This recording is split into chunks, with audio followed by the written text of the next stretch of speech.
प्रगति अग्रवाल स्वागत करती हूँ आपका राष्ट्र जगत विजन में।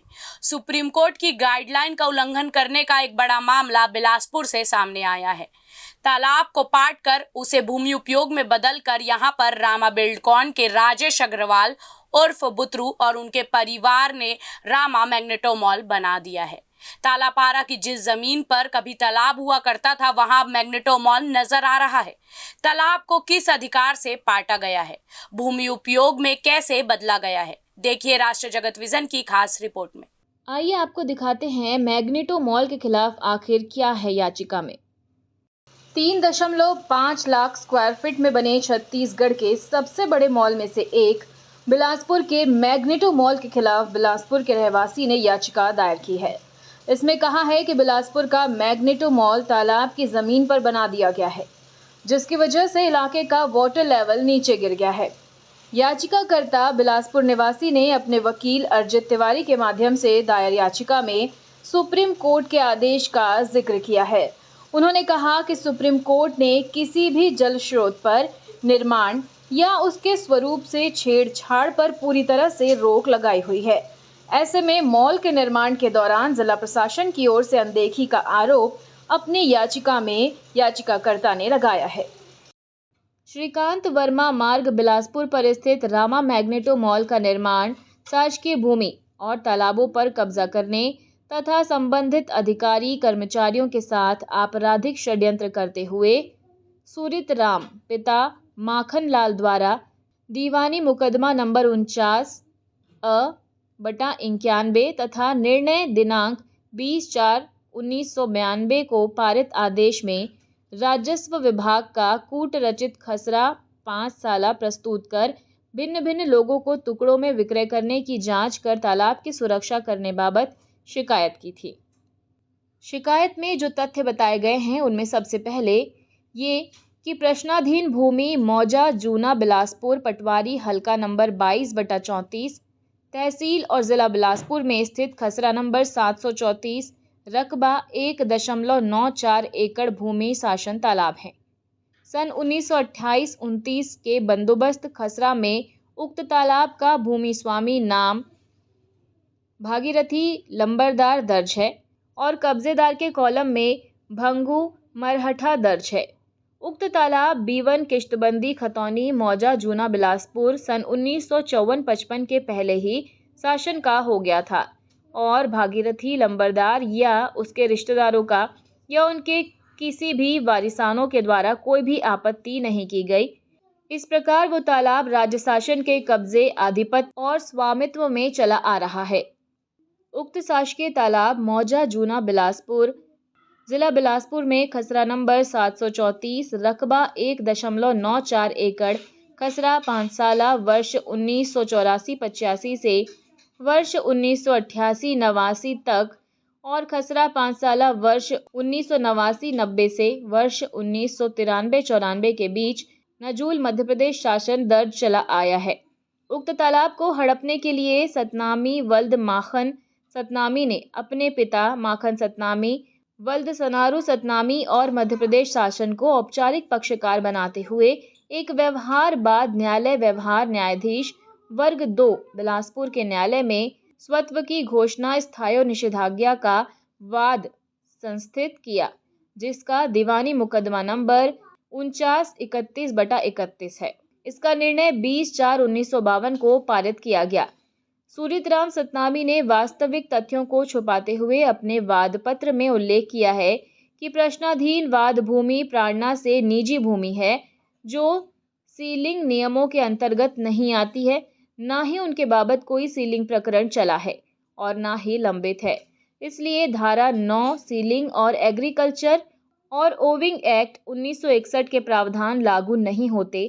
फिर भी इस व्यवहार घाट प्रकरण में मध्य प्रदेश शासन को मूल वाद के अंतर्गत पक्षकार बनाया गया है, जबकि वास्तव में उक्त प्रश्नाधीन भूमि शासकीय तालाब पानी के नीचे और राज्य शासन के आधिपत्य और स्वामित्व की है। वादी सूरितराम के द्वारा वास्तविक तथ्यों को वाद पत्र में छिपाने के कारण पेशी दिनांक पर शासन की ओर से कोई उपस्थिति नहीं हुई, जिसके कारण शासन के विरुद्ध एक पक्षीय निर्णय पारित किया गया।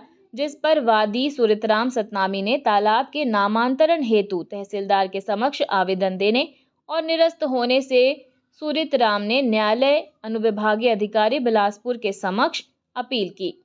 तत्कालीन अनुविभागीय अधिकारी महोदय के आदेश तहत खसरा नंबर 734 रकबा 1.94 एकड़ की तालाब शासकीय है और राज्य शासन के आधिपत्य और स्वामित्व में चला आ रहा है।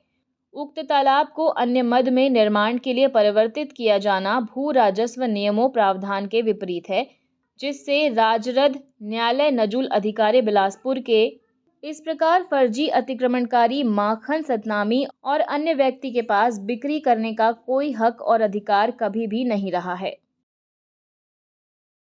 वहीं ये कि सूरतराम ने राजस्व दस्तावेजों में कूट रचना और हेराफेरी कर न्यायालय तृतीय व्यवहार न्यायाधीश वर्ग 2 बिलासपुर के निर्णय दिनांक 20/4/92 जो कि व्यवहारवाद क्रमांक 49/91 के रूप में दर्ज है।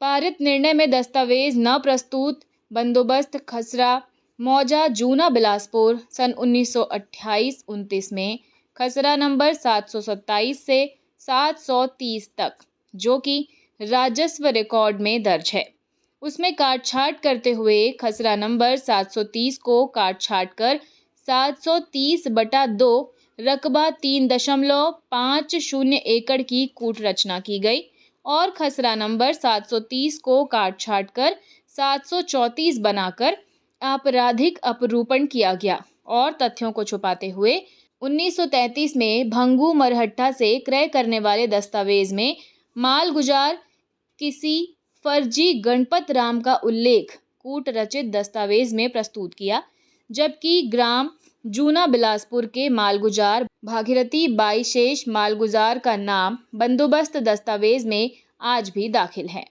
इसी प्रकार सूरतराम को यदि मालगुजार द्वारा भी एक बार ही विकल्प निलंगा निष्पादित की जाती तो उसे सर्वप्रथम पट्टा स्वामी की कार्यवाही पंजीयक कार्यालय की जाती और सर्वप्रथम भूमि को मुक्त करने की कार्रवाई किए जाने का मालगुजारा अधिनियम में प्रावधान है और पुनः क्रेता के पक्ष में विक्रय करने के दस्तावेज मालगुजार द्वारा निष्पादित किए जाने का प्रावधान कानून मान्य रहा है, जबकि सूरतराम के द्वारा 1933 के दस्तावेज को 1991-92 में प्रस्तुत कर विक्रेता भंगू मरहट्टा बताया गया है, जबकि वो कब्जेदार रही है। विक्रय का सवाल ही नहीं होता।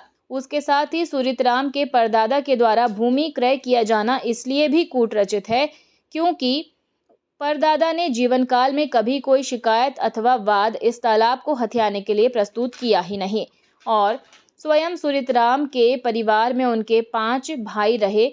इसके अलावा अन्य सगे संबंधी का भी अंश सिविल वाद में उत्पन्न होता है, किंतु किन्हीं संबंधियों को प्रतिवादी नहीं बनाया गया, जिससे शुरुआत में ही सूरतराम के द्वारा छल कपट कर जमीन हथियाने का मामला सामने आया है। शासकीय तालाब में आसपास के लोगों का आम निस्तारी होता चला आ रहा था। उसमें सिंचाई, मवेशियों को पानी पिलाने, नहलाने, धोने के साथ ही अब निस्तार के उपयोग किया जाता रहा है। तालाब को पाट देने या उसमें व्यावसायिक परिसर का निर्माण होने से निस्तार की समस्या हो रही है और लोगों को निस्तार के लिए भटकना पड़ रहा है। माननीय उच्चतम न्यायालय के बनाए उस प्रावधान का भी उल्लंघन हो रहा है जिसके अनुसार किसी तालाब प्राकृतिक संसाधन के रूप में बदलाव नहीं किया जा सकता। इस संबंध में राजस्व प्रपत्रों में भी उल्लेख है कि जमीन का हस्तांतरण या आवंटन प्रतिबंधित है।